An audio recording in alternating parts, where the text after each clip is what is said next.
Hey there, this is Celestial Piper, Soldier of the Watch. If you like this video, go ahead and click the thumbs up. And if you're not subscribed to this channel, click on subscribe and then also click on the notification bell so that way you're notified of new videos.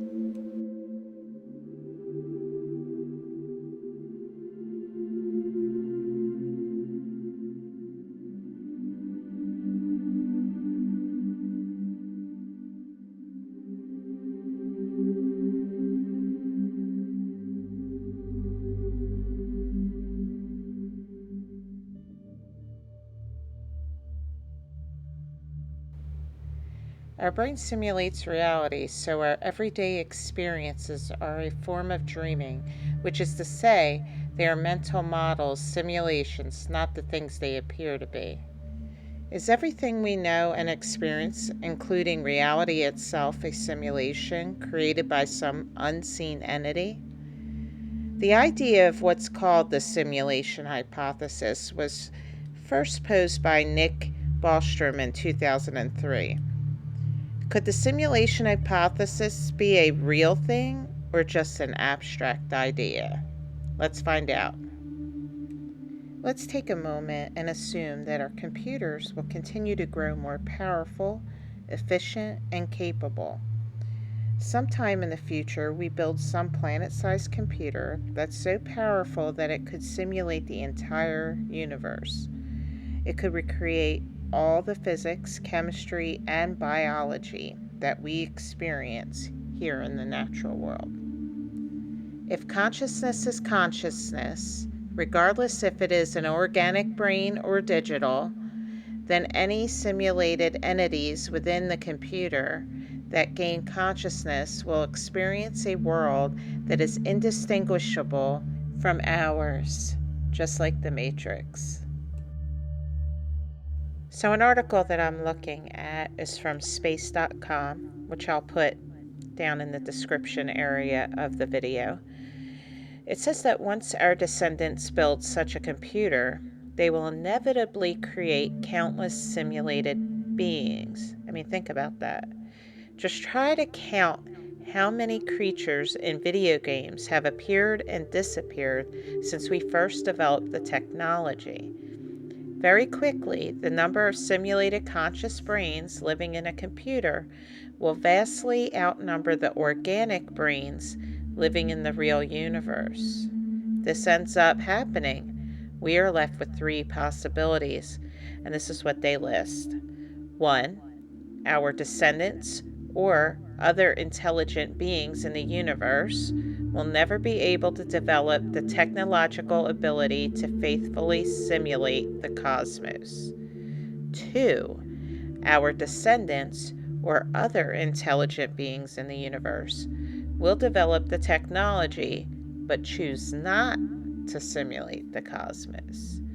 And then 3. The vast majority of all conscious entities, including you, are living in a simulation. Just think about that. It's kind of trippy. So they go on to say that the simulation argument is the latest in a long tradition of philosophical thinking that questions the ultimate nature of the reality we experience. So, through the ages, philosophers have wondered if our reality is a construct of malicious demon, or we live inside of someone else's dream.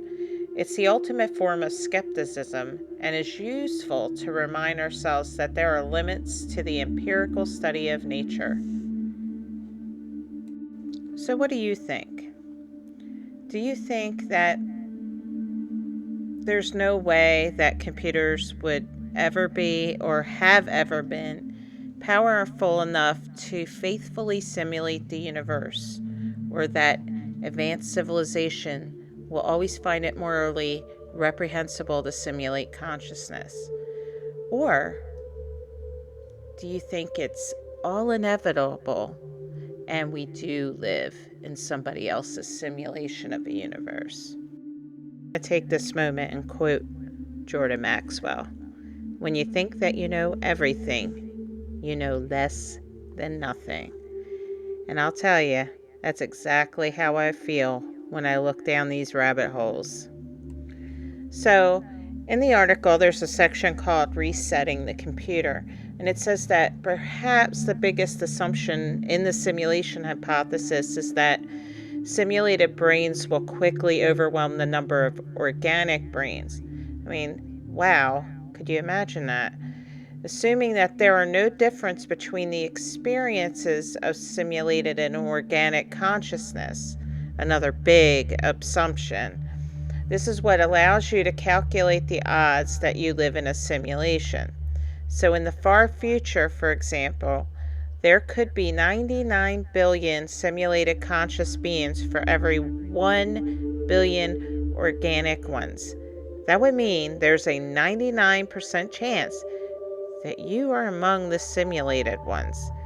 That's kind of freaky when you think about it.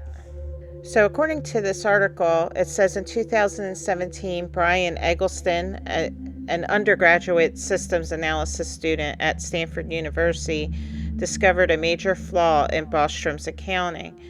The simulation argument relies on our descendants building super advanced computers because we are the only known species to build computers in the first place. And I'm going to take a moment to stop there because that's a huge assumption. We're just assuming that people in the past were like caveman and didn't have any type of technology and stuff. See, I beg to differ because from stuff that I've researched, it looks like they were a lot more advanced than we were. The problem is, we have a lot of erased history to back that up. It says, once our descendants build such computers, again, going under the assumption that we are the only known species that had these computers, we'll know for sure that we're not among the simulated beings in those computers because we can point to those computers and conclusively say we're not inside them. So it goes on to say that no matter how many simulated conscious entities our descendants make, whether 10 or 10 trillion, we can't use them to calculate the odds that we are in a simulation. In other words, their future ability to create simulated universes doesn't tell us a single thing about whether we're in a simulation. We can't use the future numbers to calculate odds, and if we can't calculate the odds, we don't have a trilemma, and thus can't say anything more. Instead, we can only look to our past, either humans living in some time before us in a non-simulated real universe, or some alien creatures who enjoy making simulated humans. That's kind of creepy when you think about it. While either of those realities is possible, we have absolutely no evidence that either is true, and we have no way to calculate the number of simulated entities in existence. So, what do you think? Do we live in a simulation? I mean, all we're going by right now is just hypotheses, theories and things like that. However, I don't know. My gut tells me there might be something to this. I know that there are people in the esoteric community that believe we do. So, what are your thoughts on this? Leave a comment down below. And please do, because when you leave comments, when you like my video, if you share it, things like that, it does help my channel a great deal. So I really appreciate it. Even if it's something you disagree on, please leave a comment. You're safe here.